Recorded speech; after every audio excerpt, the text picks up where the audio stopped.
and welcome to Mining Review Africa at DRC Mining Week 2024. Ma'am, thank you for joining us. Please can you present yourself and tell us which company you represent? I work for Glencore DRC as the president, and I'm also the chairperson for KCC, Kamoto Copper Company, which is a joint venture between Glencore and GKM. Okay. Now, Glencore has supported DRC Mining Week for a number of years. Why is this event so important to your company? I guess that, first of all, it's one of these events that do happen in the DRC and in Lubumbashi. And you know how important is the mining sector for the DRC and for Glencore, of course.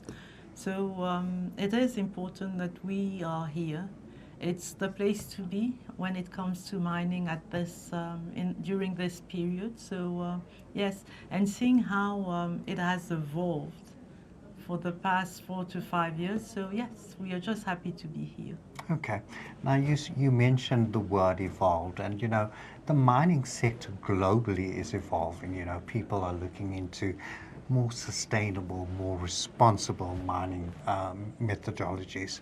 Now, Glencore sponsored a panel that focused on sustainability and responsible mining. What does being a responsible mining company mean to Glencore? Well, to Glencore, a responsible mining company means a company that respects and implements the laws of the country, the international laws, the international standards. As I did mention, we are RMI certified. We are looking at becoming a Copper Mark a certified company as well, in which you have all the ESG aspect that is taken into account.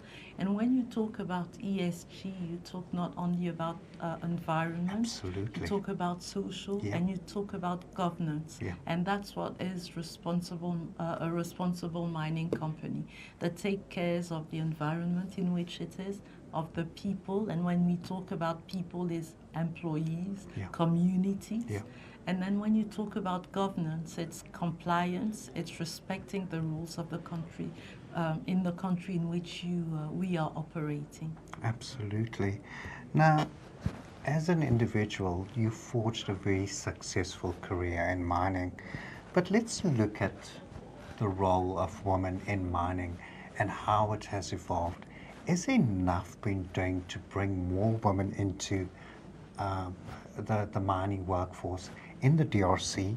And what does the future hold for young females who want to enter the sector and aspire to be just like you? Well, it's true that we will say that we never do enough, but I think that today everybody is conscious that you have to have diversity in companies, and especially in the mining industry.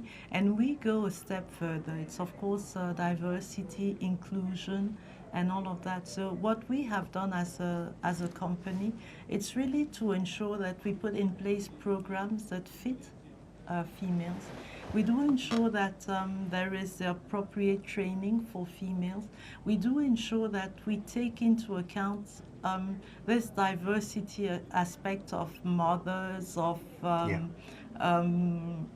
just as females, that the issues that can happen for them. So I really think that we have incorporated it in the way we do business now.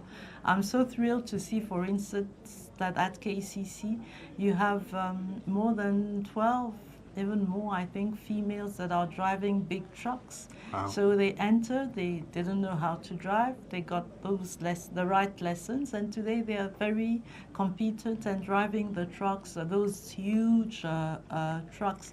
So I think that automation as well is helping in getting females in more technical occupations or jobs as well. So I think that you know, there's so much that we can do, going into schools as well, Yeah. to explain to children, young girls, what mining is. I think it's also an important part. Having successful females within the community is also something that is important. So, but you cannot just, like, you know, take along females with and leaving young men, you know, behind. You have to take them into all this process so that the entire community changes, the provinces changes, and women are better accepted.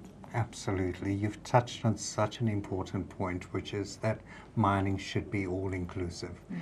Marie-Chantal Kaninda, thank you very much for joining us on Mining Review Africa today. Thank you, Gérard.